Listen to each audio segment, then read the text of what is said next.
ವಿರಾಮದ ನಂತರ ಜಾತಕ ಫಲ ಕಾರ್ಯಕ್ರಮಕ್ಕೆ ಮತ್ತೊಮ್ಮೆ ಸ್ವಾಗತ. ಶಾಸ್ತ್ರಿಗಳ ಇನ್ನುಳಿದ ರಾಶಿಗಳ ಫಲಾಫಲ ಯಾವ ರೀತಿಯಾಗಿದೆ? ತುಲಾ ರಾಶಿಯವರಿಗೆ ಲಾಭದ ದಿನ. ಹಣಕಾಸಿನ ಲಾಭ ಚೆನ್ನಾಗಿರ್ತದೆ, ಮಾತಿನ ಸೌಕರ್ಯ ಚೆನ್ನಾಗಿರ್ತದೆ, ಅಂದರೆ ಮಾತಿನಿಂದ ಸೌಕರ್ಯಗಳು ಏರ್ಪಾಡಾಗುತ್ತೆ ಅಂತ. ಇನ್ನು ವೃತ್ತಿಯಲ್ಲಿ ವಿಶೇಷವಾದ ಅನುಕೂಲ ಚೆನ್ನಾಗಿದೆ. ಈ ದಿವಸ ಹಣ ಬರ್ತದೆ. ನೀವು ಮಾಡೋ ಕೆಲಸದಿಂದ ಎರಡೆರಡು ಕೆಲಸಗಳು, ಪ್ಯಾರಲಲ್ ಇನ್ಕಮ್ ಅಂತೀವಲ್ಲ, ಆ ರೀತಿಯಲ್ಲಿ ಇನ್ಕಮ್ ಬರ್ತಕ್ಕಂತಹ ಸಾಧ್ಯತೆ ಇದೆ. ಲಾಭದಾಯಕವಾಗಿದೆ, ಚೆನ್ನಾಗಿದೆ ಈ ದಿವಸ. ಪ್ರಾರ್ಥನೆಗೆ ಇಷ್ಟ ದೇವತಾ ಪ್ರಾರ್ಥನೆ, ಗುರುಸ್ಮರಣೆಯನ್ನೇ ಮಾಡಿ. ಇನ್ನು ವೃಶ್ಚಿಕ ರಾಶಿಯವರಿಗೆ ದಿವಸ ದೈವ ಸಹಾಯ ತುಂಬ ಚೆನ್ನಾಗಿದೆ. ದೇವತಾ ಪೂಜೆ ಪುನಸ್ಕಾರ ಇಂಥವುಗಳಿಂದಾಗಿ ಮನಸ್ಸು ಶುದ್ಧವಾಗುತ್ತೆ, ಶುಭ್ರವಾಗುತ್ತೆ. ಮನಸ್ಸಿಗೆ ಅದೇ ಒಂದು ನಿರಾಳತೆ. ಕೆಲಸದಲ್ಲಿ ಸ್ವಲ್ಪ ತೊಡಕಿದೆ, ವೃತ್ತಿ ಸ್ಥಳದಲ್ಲಿ ಸ್ವಲ್ಪ ಯಾಕೋ ಕಿರಿಕಿರಿ ಆಗ್ತಾಯಿದೆ ಅಂತ ಅನಿಸುತ್ತೆ. ಹೀಗಾಗಿ ಕೆಲಸಕ್ಕೆ ಹೋಗೋ ಮುನ್ನವೇ ಗಣಪತಿ ಸನ್ನಿಧಾನಕ್ಕೆ ಹೋಗಿ ಒಂದು ಅಭಿಷೇಕ ಮಾಡಿಸ್ಕೊಂಡು, ರುದ್ರಾಭಿಷೇಕ ಮಾಡಿಸ್ಕೊಂಡು ಹೋದರೆ ಬಹಳ ಒಳ್ಳೆಯದು. ಅಷ್ಟರ ಮಟ್ಟಿಗೆ ಕಿರಿಕಿರಿ ಇರಲ್ಲ. ಉಳಿದಾಗಿ ದಿವಸ ಸಂಗಾತಿ ಸಹಕಾರ ಅನುಕೂಲಕರವಾಗಿದೆ. ಸ್ವಲ್ಪ ಮಾರ್ಗದರ್ಶನ ಸಿಗುತ್ತೆ, ಒಳ್ಳೆಯ ಮಾರ್ಗದರ್ಶನ ಸಿಗುತ್ತೆ, ಅದರಿಂದ ಒಳ್ಳೆಯದೇ ಇದೆ. ಧನುರಾಶಿಯವರಿಗೆ ನೋಡಿ, ನಿಮ್ಮ ರಾಶಿಯಿಂದ ವ್ಯಯದಲ್ಲಿದ್ದಾನೆ ಚಂದ್ರ, ಅಷ್ಟಮಾಧಿಪತಿ. ಇದು ನಷ್ಟ ಜಾಸ್ತಿ ಇದೆ. ಸ್ತ್ರೀಯರಿಗೆ ಹೆಚ್ಚಿನ ಖರ್ಚು ಅದನ್ನು ಸೂಚಿಸ್ತಾ ಇದೆ. ಆಪ್ತರಿಗಾಗಿ ವಿನಿಯೋಗ, ತುಂಬ ಇಷ್ಟಪಟ್ಟವರಿಗೆ ಹಣ ಖರ್ಚು ಮಾಡ್ತಕ್ಕಂಥ ಏನೋ ಗಿಫ್ಟ್, ಉಡುಗೊರೆ, ಈ ಥರದ್ದು ಅವಕಾಶಗಳು ಸೂಚಿಸ್ತಾ ಇದೆ. ಇನ್ನು ಉಳಿದ ಹಾಗೆ ಈ ದಿವಸ ಸ್ವಲ್ಪ ಒಳ್ಳೆಯ ಉತ್ತಮ ಕಾರ್ಯಗಳಿಗೆ ತೊಡಕು ಬರುತ್ತೆ. ಯಾವುದೋ ಒಂದು ಒಳ್ಳೆಯ ಕಾರ್ಯ ಮಾಡಬೇಕು ಅಂತ ಹೊರಟ್ರೆ ವಿಘ್ನ ಬರುತ್ತೆ.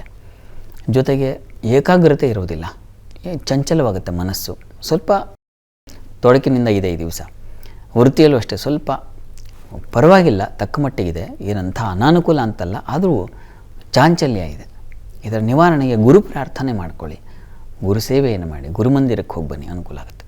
ಇನ್ನು ಮಕರ ರಾಶಿಯವರಿಗೆ ವೃತ್ತಿಯಲ್ಲಿ ತುಂಬ ಚೆನ್ನಾಗಿದೆ, ಲಾಭ ಇದೆ ಈ ದಿವಸ. ಮುಖ್ಯವಾಗಿ ಹಿರಿಯರಿಂದ ವಿಶೇಷ ಮಾರ್ಗದರ್ಶನ ಸಿಗುತ್ತೆ. ಸಂಗಾತಿಯಿಂದ ಒಳ್ಳೆಯ ಮಾರ್ಗದರ್ಶನ, ಒಳ್ಳೆಯ ಸಲಹೆ, ಲಾಭ, ಸಹಕಾರವೇ ಒಂದು ಲಾಭ ಆಗಿಬಿಡುತ್ತೆ. ಆ ರೀತಿಯಲ್ಲಿ ಪರಸ್ಪರ ದಾಂಪತ್ಯದಲ್ಲಿ ಅನ್ಯೋನ್ಯತೆ ಅಂತೀವಲ್ಲ, ಅದು ತುಂಬ ಚೆನ್ನಾಗಿದೆ ಈ ದಿವಸ.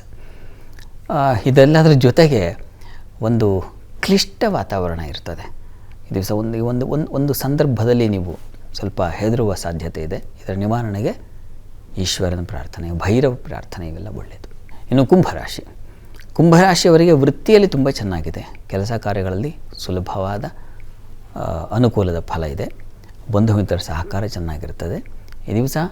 ಸಂಗಾತಿಯಲ್ಲಿ ವಿರೋಧ ಬರುತ್ತದೆ, ಮನಸ್ತಾಪ ಬರೋದು ಅಧಿಕವಾಗಿದೆ, ಹುಷಾರು. ಉಳಿದ ಹಾಗೆ ದೂರ ಪ್ರಯಾಣ ಇದ್ದರೆ, ಅಕಸ್ಮಾತ್ ವಿಮಾನಯಾನ ಇಂಥವುಗಳಲ್ಲಿ ಅಡಚಣೆ ಅಥವಾ ಕಾಯುವಿಕೆ ಈ ಥರದ್ದೆಲ್ಲ ಇದೆ. ಇದರ ನಿವಾರಣೆಗೆ ಈಶ್ವರ ಸನ್ನಿಧಾನದಲ್ಲಿ ಬಿಲ್ವಾರ್ಚನೆ ಮಾಡಿಸಿ. ಇನ್ನು ಮೀನರಾಶಿಯವರಿಗೆ ದಿವಸ ವೃತ್ತಿಯಲ್ಲಿ ಪರಿಶ್ರಮ ಹೆಚ್ಚು, ದೇವತಾ ಕಾರ್ಯಗಳಲ್ಲಿ ಭಾಗಿಯಾಗ್ತೀರಾ, ಉತ್ತಮರ ಭೇಟಿಯಾಗುತ್ತೆ, ಏಕಾಗ್ರತೆ ಬರುತ್ತೆ.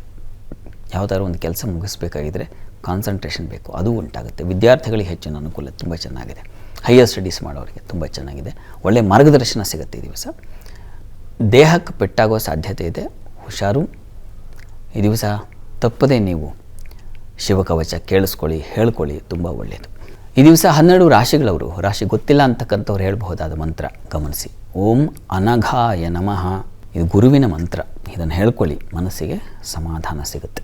ಸರಿ ಶಾಸ್ತ್ರಿಗಳ, ಇವತ್ತಿನ ಸಂಚಿಕೆಯಲ್ಲಿ ಈ ದಿನದ ವಿಶೇಷತೆ ಜೊತೆಗೆ 12 ರಾಶಿಗಳ ಫಲಾಫಲದ ಬಗ್ಗೆ ತಿಳಿಸ್ಕೊಟ್ರಿ. ಹಾಗೆ ನಮ್ಮ ವೀಕ್ಷಕರು ಕಳುಹಿಸಿದಂತಹ ಸಂದೇಶಗಳಿಗೆ ಸಲಹೆ, ಸೂಚನೆ, ಪರಿಹಾರಗಳನ್ನು ಸೂಚಿಸಿದ್ರಿ. ಧನ್ಯವಾದಗಳು. ಸರ್ವೇ ಜನಾಃ ಸುಖಿನೋ ಭವಂತು, ಸಮಸ್ತ ಸನ್ಮಂಗಳಾನಿ ಭವಂತು. ಎಲ್ಲರಿಗೂ ಶುಭವಾಗಲಿ.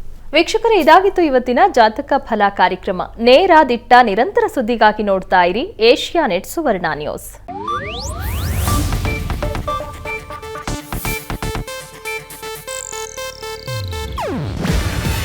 ಇದು ಏಷ್ಯಾನೆಟ್ ನ್ಯೂಸ್ ನೆಟ್ವರ್ಕ್ ಪ್ರಸ್ತುತಿ. ನೀವು ನೋಡ್ತಿದ್ದೀರಾ ಏಷ್ಯಾನೆಟ್ ಸುವರ್ಣ ನ್ಯೂಸ್.